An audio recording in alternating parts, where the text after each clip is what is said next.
Let's talk herd.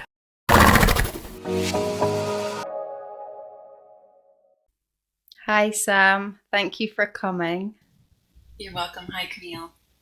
Thanks for having Yeah, me. you're welcome. It's wonderful to talk to you. So, what would you say that you do with horses and people? How would you describe it? My general, 10-second elevator speech is that I do body work with horses. Okay. Um, and I keep it kind of on the physical level and keep it super simple. Yeah. And then if somebody's actually interested, then I get the next question, which is, well, what does that mean? And then I give a little more information. And then if they're super interested, then I get into, you know, what I mean for that. So Yeah. it depends. Yeah. So, what was your journey with horses? I always love to hear how people got into what they're doing and their own evolution. Yeah. So I always remember loving horses.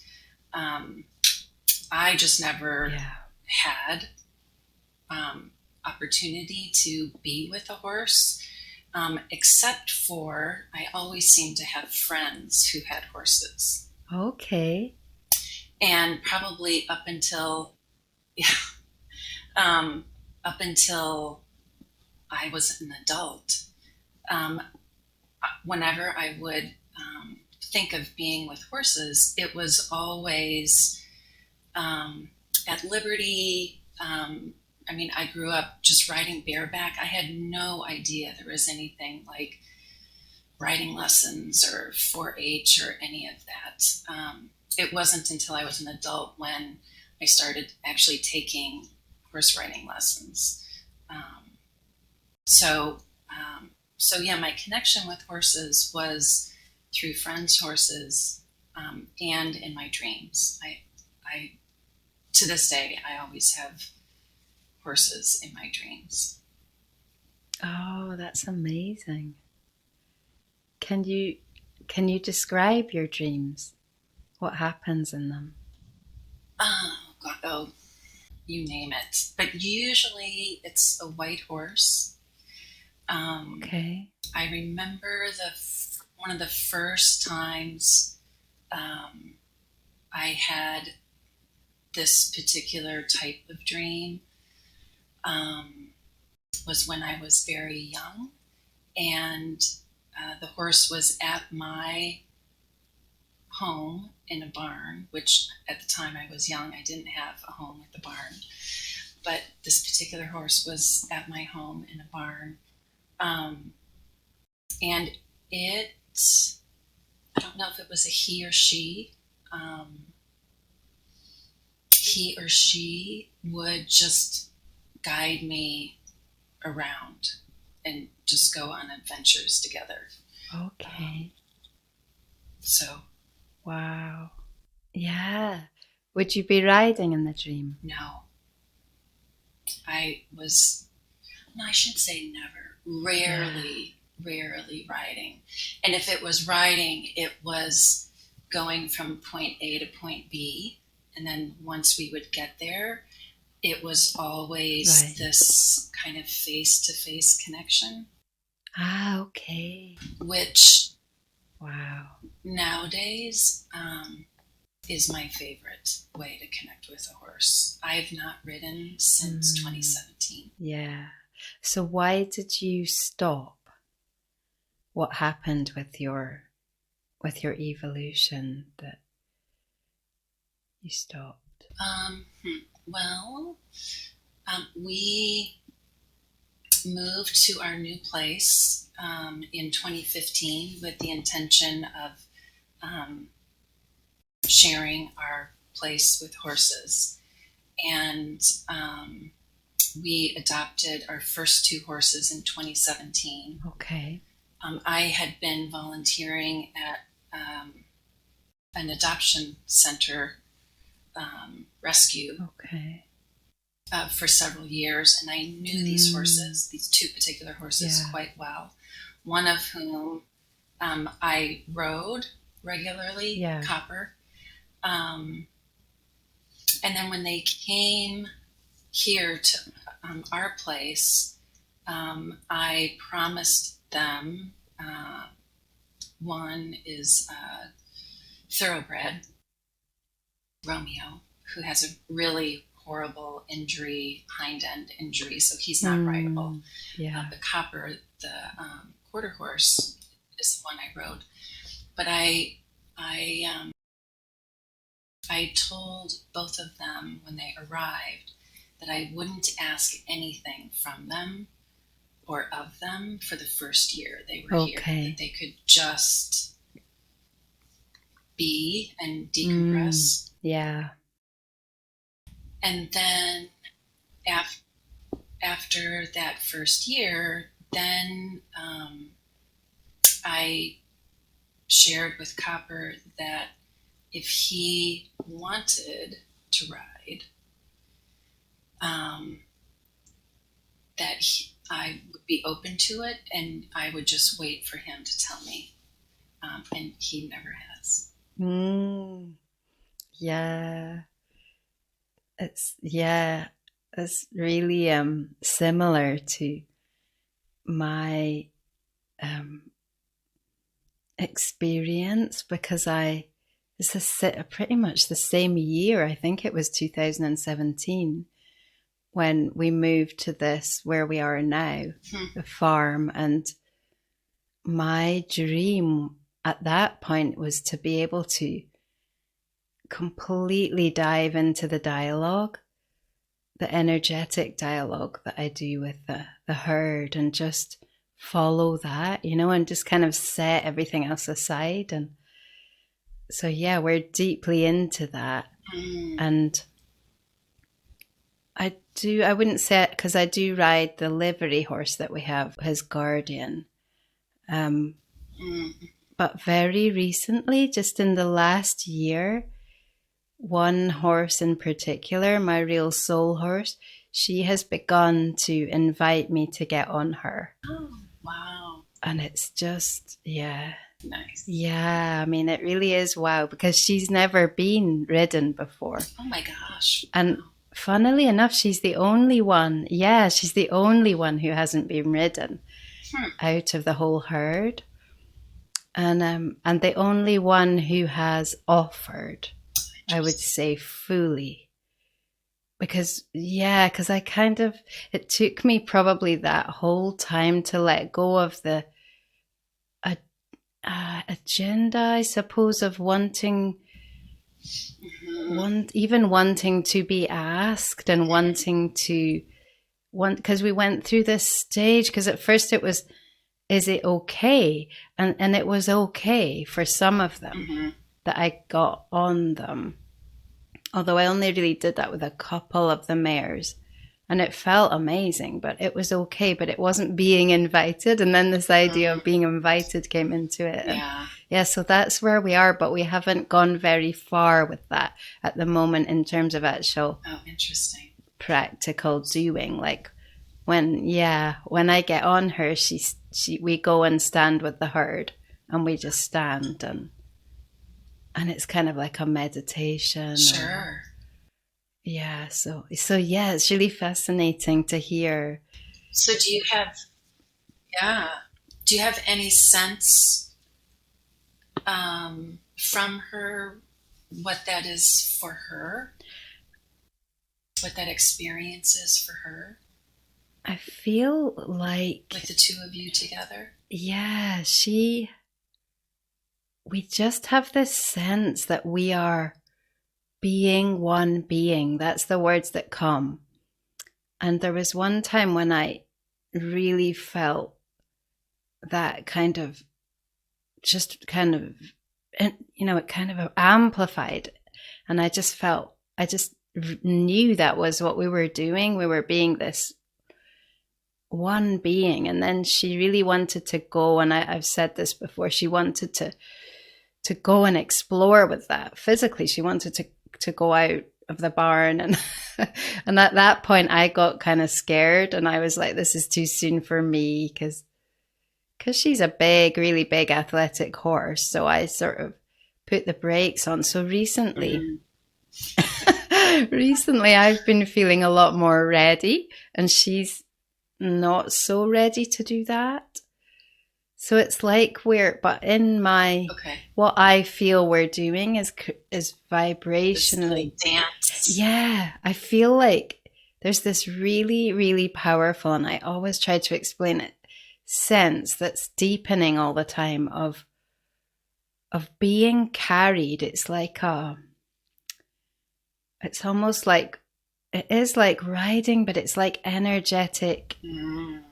um forces, or like a whirlpool or something, but it's like you're being pushed up. It's a bit like, I suppose, in jets of water. Mm-hmm. I'm trying to think of a physical analogy for it, but that's what happens. Yeah. It's like that's what happens in my energy field when I think about what we're doing and what it's going to be like. Because the herd have said to me that they want it to be that we are, Mm-hmm. that they can do anything, that they can be free to just be as they are in the herd, and to run and jump and leap, and that they can be free, and show me what that's like to be on them when they're doing that.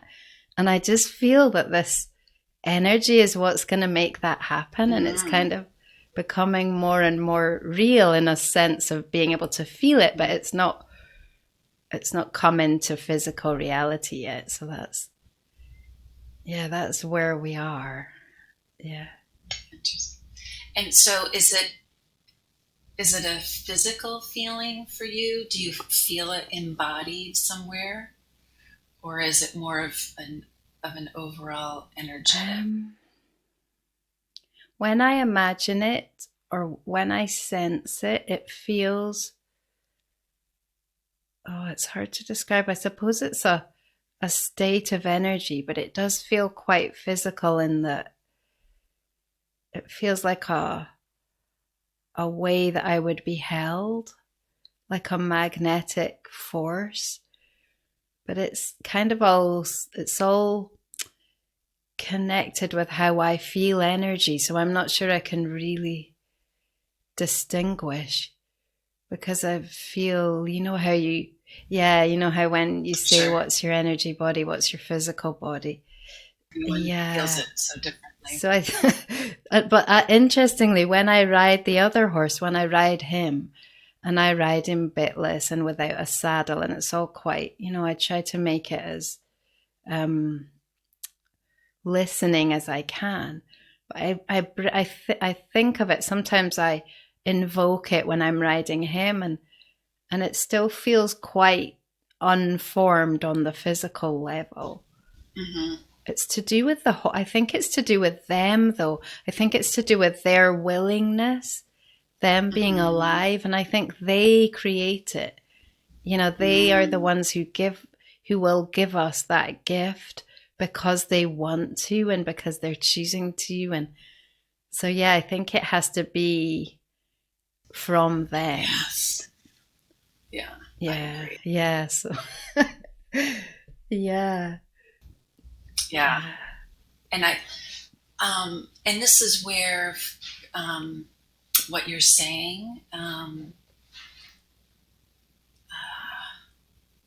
I get a little emotional because Mm. this is what I wish so many of my clients could experience with their horses. Yeah. But Mm. because there's this uh, rider performance mindset, it's just, Mm. for many of them, it's just not possible. Yeah. Yeah. And so there's an automatic disconnection from their horse, right?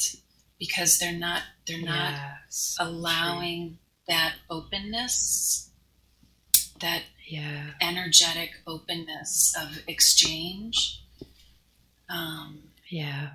And I think that's where a lot of the horses, dis-ease starts to happen. Dis-ease. They're not comfortable. They're not fully themselves. They're a big part of what I love to do in my work is Chinese medicine based, and when there's that dis-ease, there's lack of qi flow, there's stagnation, and then that creates. It's so true. When I think of my horses, they just have such an energy, that such a flow in the way that they live. And it's, you could say it was their lifestyle, because they did have sort of learned to listen, how to facilitate the lifestyle that they, that's most natural to them in our circumstances. But it's not just the lifestyle. It's like you say, it's the having the freedom, I think, to express their wishes and just their personality. And it's so powerful, that their sovereignty. Yeah, that's the word. Yeah, absolutely. Yeah, and just celebrating them for who they are really is so. Yes. And I think it's such a gift we give ourselves as well. If you can be open to it in that way. And it's a difficult, I always think about this, because this is what I'm trying to, this is my dream, would be that we can just begin to take away these fences, because it's physical fences as well. I was thinking that the other day I was driving, and I went, every time I go past, we don't have that many horses in this part of France, not compared to, say, the UK or parts of America, but there are, nevertheless, there's riding centres and there's places where horses are, and it's so rare to see anything but little paddocks and horses in rugs, and the barns and the stables. And it just feels like that's the physical manifestation of the way that we segregate our mind about our relationship, because we just create this world that it's so artificial. And it's so unnecessary, and it's like, I don't know. I suppose it comes down to convenience and traditions, but just even if we could start there and just take, make the more of a territory for the horses, and put them back into their herds, and take off the rugs if possible, and just get back to that sovereignty of the herd as well. Right. I haven't been in the official horse world for very long. But when I think back to, because I was taking lessons, and I was learning all about dressage and natural horsemanship, and just my own personal evolution, kind of back to when I was a child, is more of in alignment with how I am right now. But I do think and believe and feel that there are more and more people open and kind of pushing the boundaries a bit.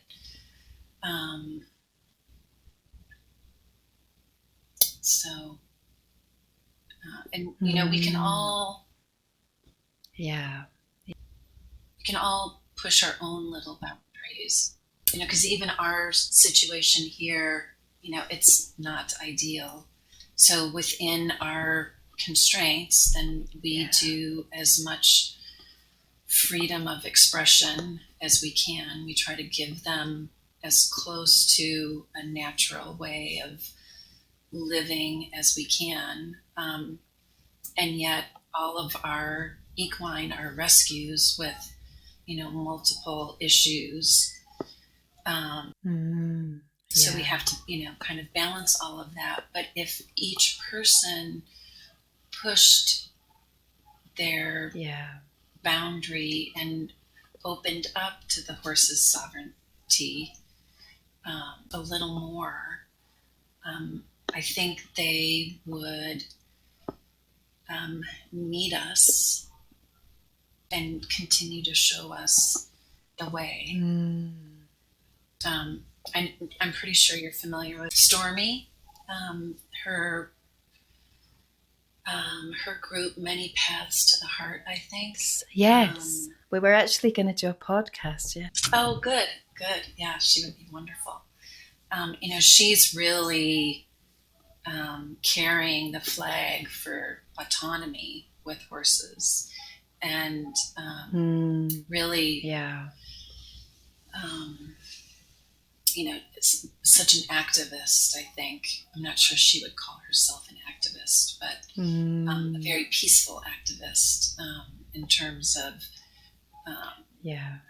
helping others see that there are other ways of being with horses. Yes. And when you were talking about that, I just had the idea that maybe the real solution to all of this is that we find our own sovereignty. Because I think often when people, really the horses reflect us and how much we value ourselves, how much we let go of our limitations and our expectations of ourselves. So maybe really that's the number one resolution to the horses situation. It's to encourage people to find their own voice and their own self-belief, really. Because a lot of the time I think the struggle is the voices outside, it's the other people on the yard who have the opinions, and it's the people on Facebook, and it's just the idea, that you should be doing this by now, and you should be doing that, and that you can't, because it's heavy. Oh gosh, it's so oppressive.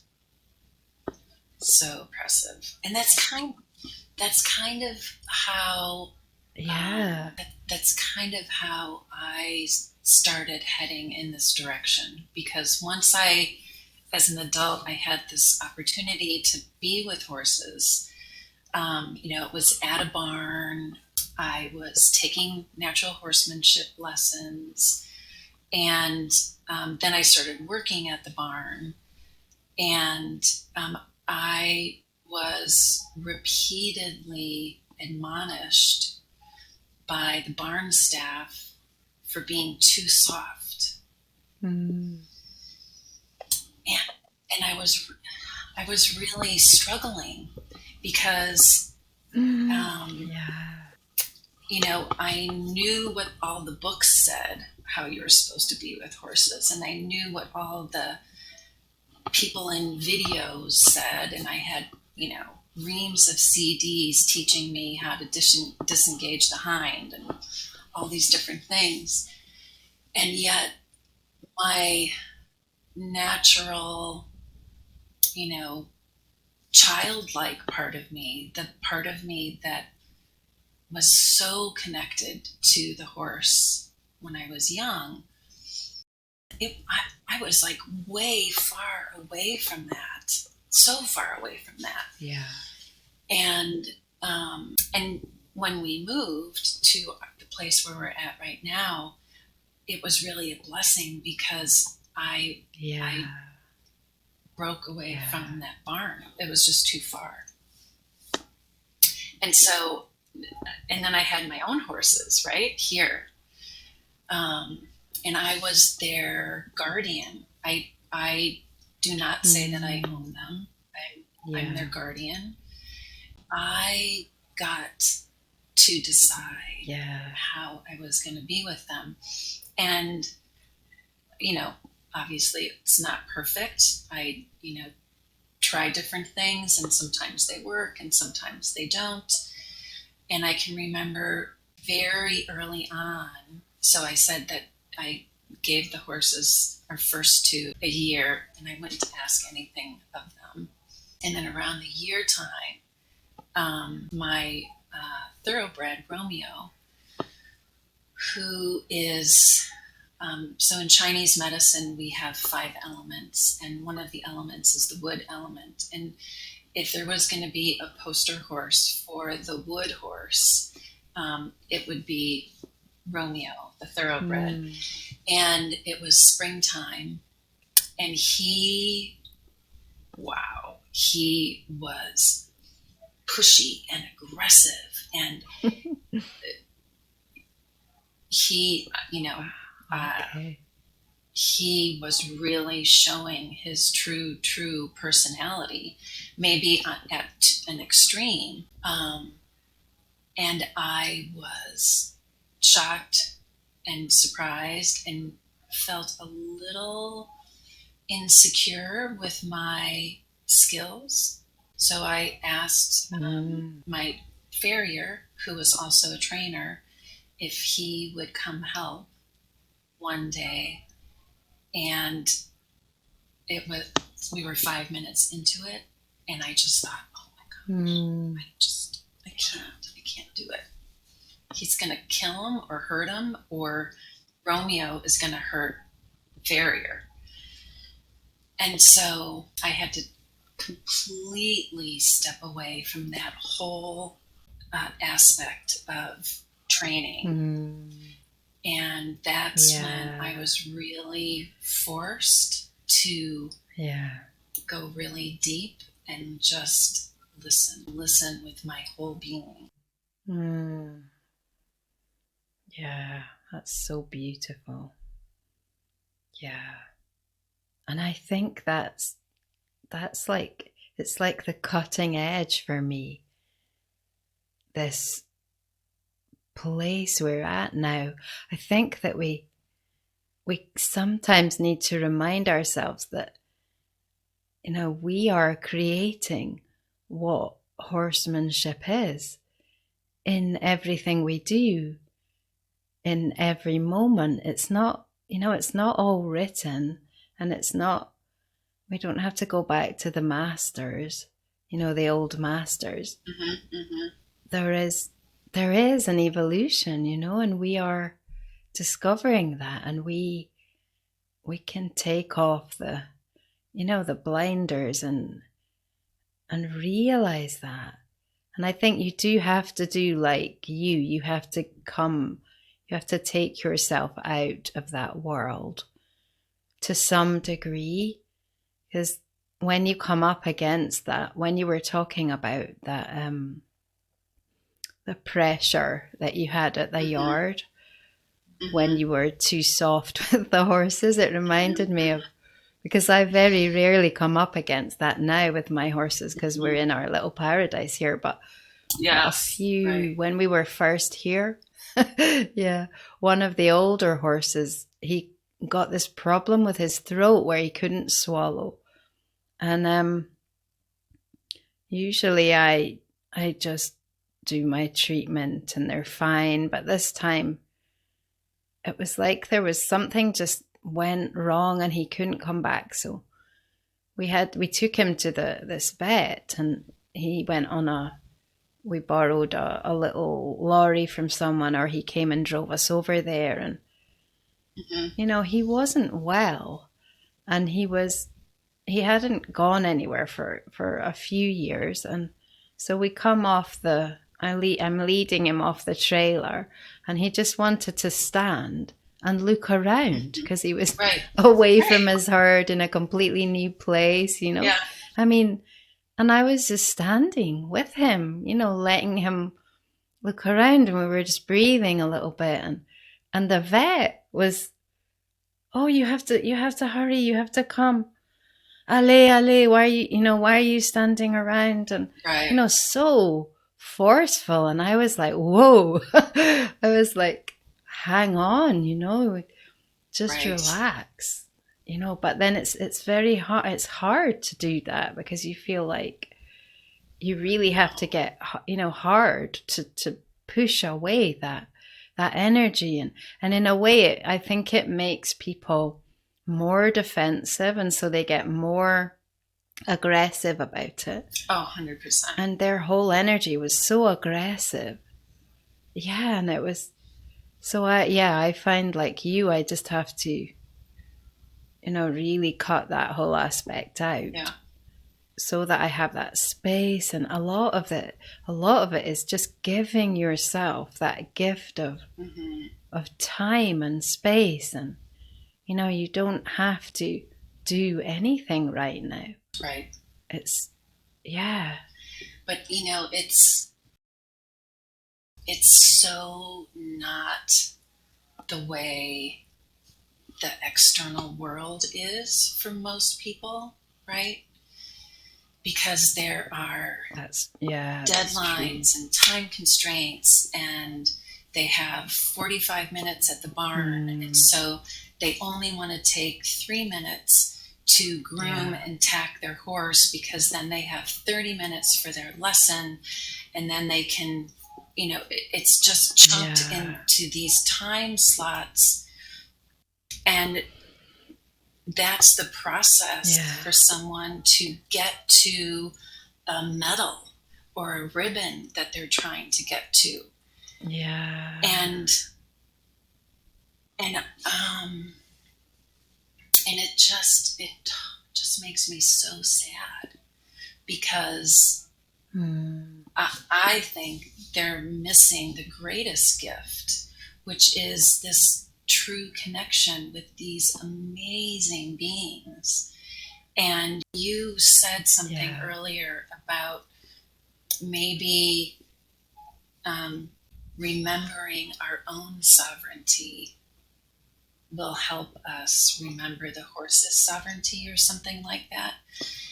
And I think that's so true, because so many of my clients who are really geared for showing and in performance and going to shows, I wonder for them what that's about.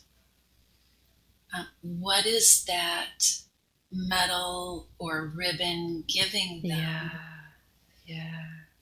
And is that really what they're looking for? Or is what they're looking for deeper, but they're just afraid to admit that?